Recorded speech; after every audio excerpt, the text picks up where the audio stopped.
Well, hello. Today is Tuesday, July 14th.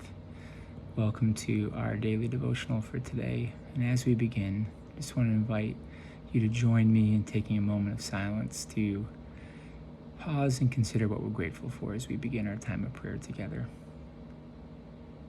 Let's do that.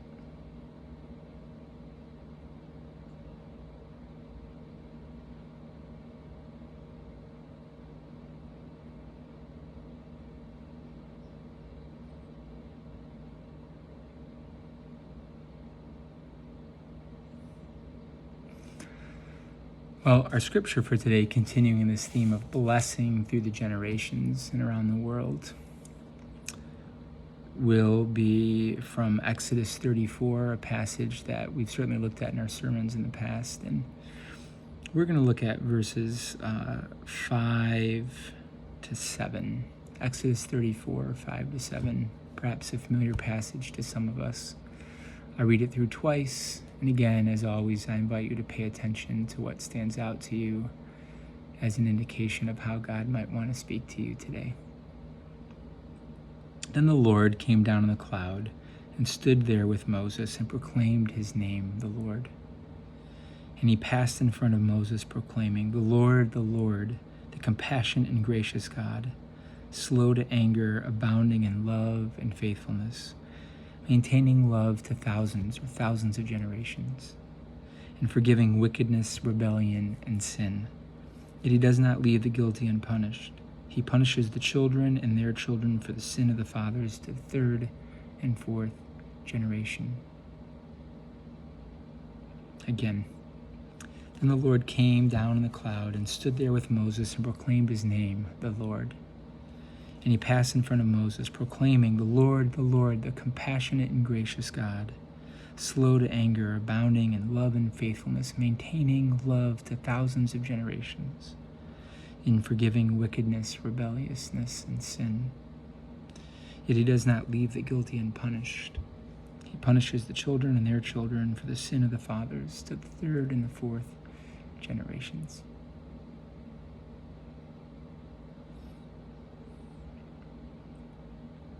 Well, if you're familiar with the story, you may remember that Moses had cried out to God saying, show me your glory. And this, God promised to do that very thing, to show Moses his glory. And this is God's response, coming down to be with Moses and proclaiming his name. Now, I think it was Shakespeare that famously asked, what's in a name? And in the modern world, we've sort of forgotten, lost track of the sense of a name. A name throughout history and many cultures, even today, will communicate a story instead of it just being a trendy name or what's trending on babynames.com or whatever. A name will tell a story. And in particular, a name reveals something of the character of a person. And that's true. That's in that sense of what's going on here. So the glory of God is the character of God revealed in the name of God, Yahweh, the Lord, the I Am, the self-sufficient one, is characterized this way, like this name, that he's compassionate and gracious, slow to anger, abounding in love and faithfulness. He's forgiving, and he maintains love, maintains covenant faithfulness. He sustains blessing to thousands, not just like numerically thousands, but thousands of generations, so that God's heart, God's intent, his desire is to bless us and our families and our children and their children and their children down to 1,000 generations. Think about that. Think of 1,000 generations.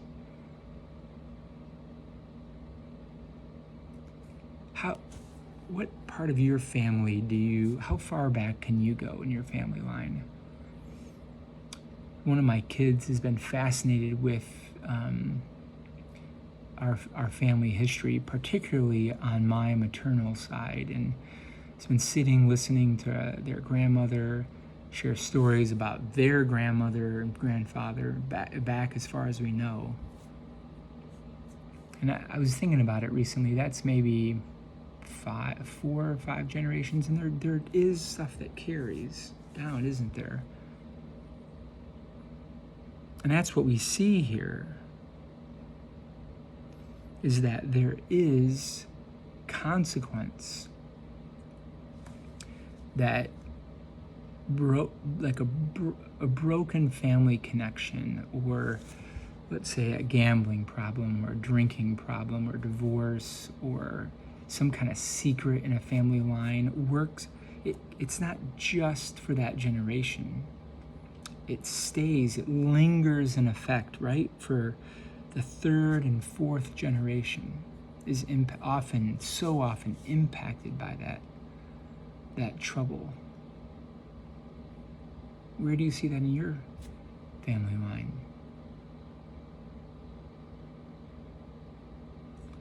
Right, one of my favorite sayings from the emotionally healthy material, spirituality material, talks about, we may have Jesus in our heart, but grandpa's in our bones.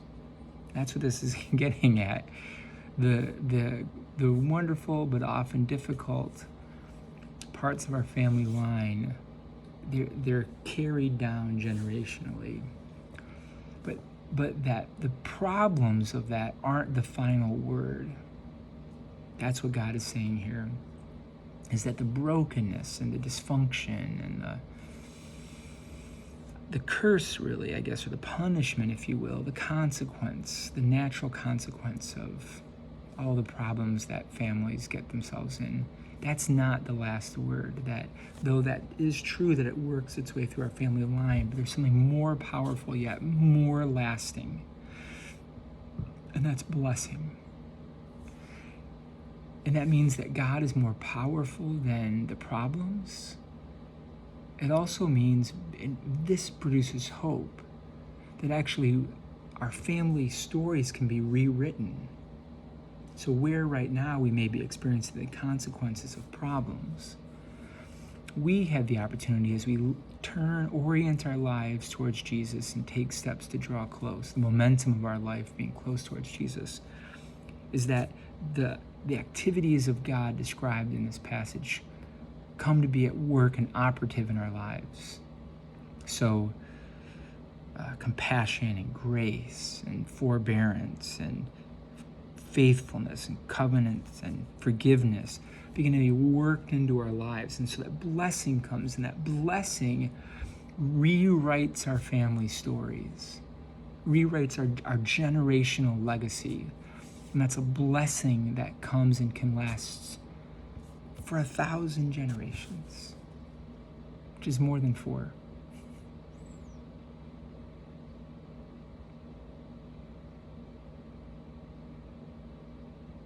What blessings are you aware of in your own line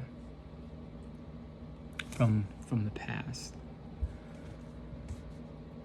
That's a good question. Here's another question. What blessings would you like to see handed down to your children and their children and their children's children and their children's children's children? Children whom you'll never know in the flesh, you won't see with your eyes until the end of all days. What blessing would you love to see handed down to them from you and your family?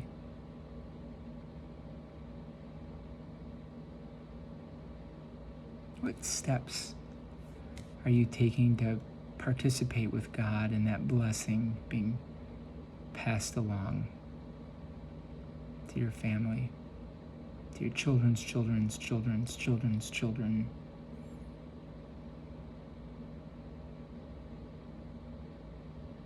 Friend, God is with you. He's slow to anger. He's gracious and compassionate, forgiving and faithful. He knows you. He loves you. He remembers you. He blesses you today.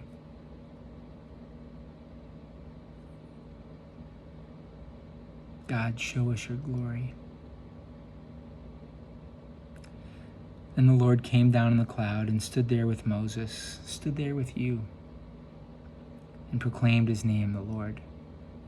And he passed in front of Moses. He passes in front of you, proclaiming the Lord, the gracious and compassionate God, slow to anger, abounding in love and faithfulness, maintaining love to thousands of generations, and forgiving wickedness, rebellion, and sin. Yet he does not leave the guilty unpunished. There's justice. He punishes the children and their children for the sin of the fathers to the third and fourth generation. Let's turn now to an examination of our day. God, show us your glory and reveal to us your presence.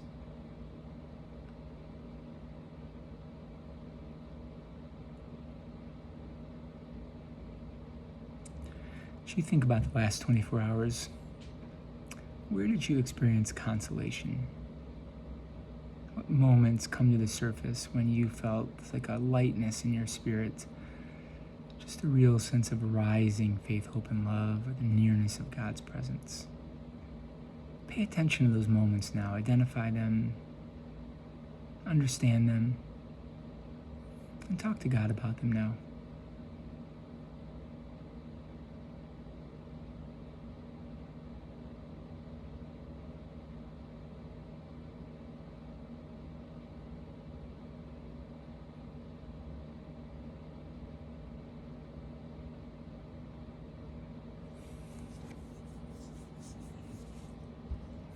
In a similar way, as you think about the last 24 hours, what moments come to your attention when you sensed some desolation? Again, it doesn't need to be severe, it might be small, but a sense of like heaviness in your spirit, withdrawal of faith, hope, and love. Again, pay attention to those moments, seek to understand them, talk to God about them now.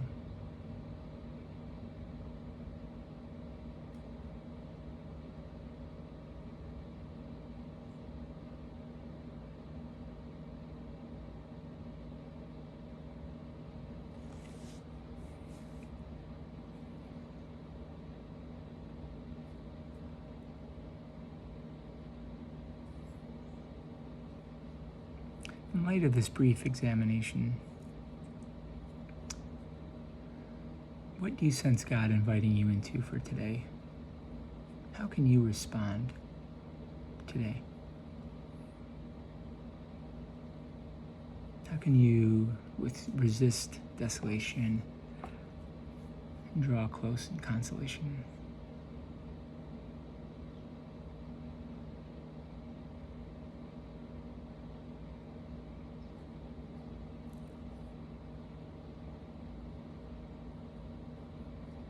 And as we close, I invite you to talk now with God as you might with a friend about your concerns for today.